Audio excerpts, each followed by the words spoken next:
David sat in his car outside his office, staring blankly at the dashboard.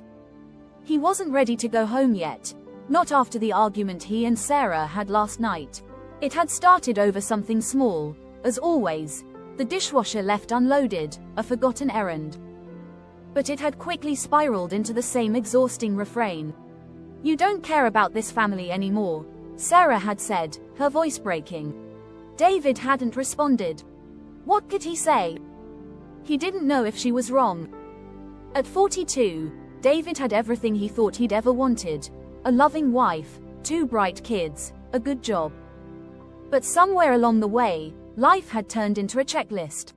His marriage felt more like a partnership, efficient, practical, and utterly devoid of the passion that had once made his heart race. That's when Elena walked into his life. He met her at a corporate event. She was the new consultant, brilliant, confident, with a sly wit that disarmed him instantly. When she laughed at his jokes, her green eyes flashing, he felt something he hadn't in years seen. It started innocently enough. They worked late on projects, sharing coffee and casual conversation. But soon, the way she looked at him lingered just a second too long, and he found himself texting her outside work hours. The first kiss happened on a stormy night after a dinner meeting.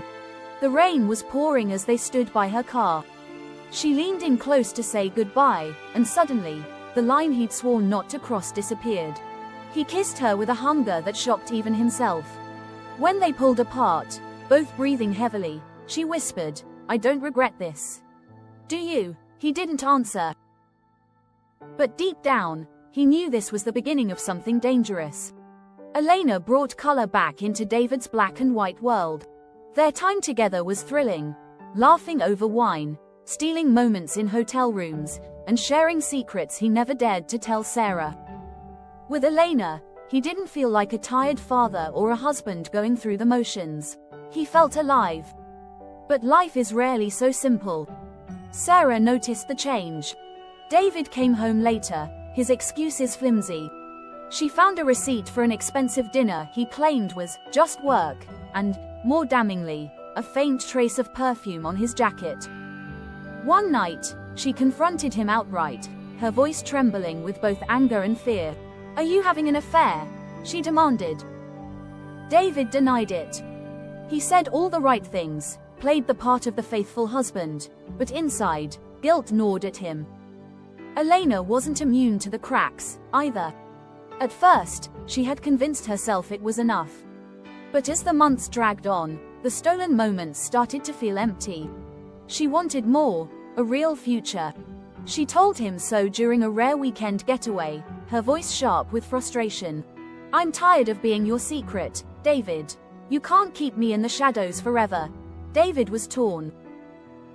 He loved the excitement and freedom Elena brought to his life, but the thought of leaving Sarah and the kids felt impossible.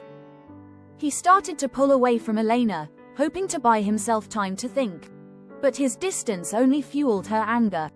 One evening, after he cancelled yet another meeting with her, she snapped. "I'm done, David. I won't keep waiting for a man who can't make up his mind." Her words cut deep, and for the first time, he realized he might lose her. Then, one fateful day, everything came crashing down. Sarah found a text on his phone from Elena, nothing explicit, but it was enough. She didn't say a word that night.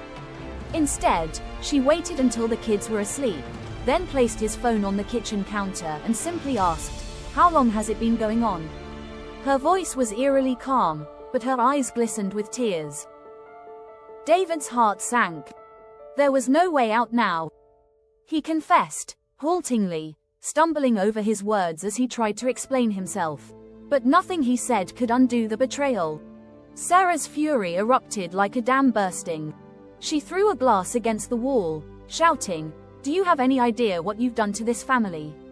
The sound of their children crying upstairs shattered him.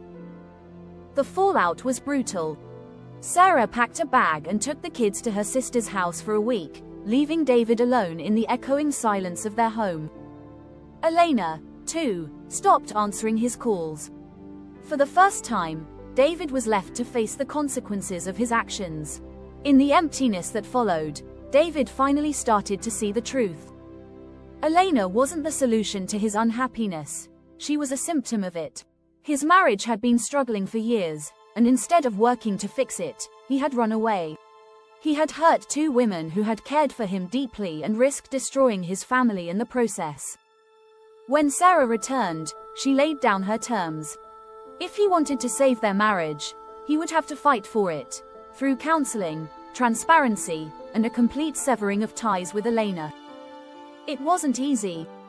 There were screaming matches, nights spent sleeping on the couch, and awkward therapy sessions where he had to confront his failures. But slowly, inch by inch, they began to rebuild. Elena, meanwhile, decided to focus on herself. She enrolled in a course she had always dreamed of, found solace in her friends, and started to heal.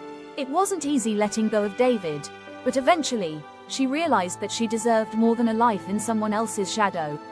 David's journey wasn't one of clean resolutions or simple answers. It was messy, painful, and full of regret.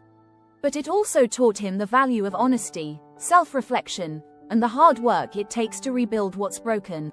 In the end, he learned that love isn't just about passion and excitement, it's about commitment, even when it's difficult.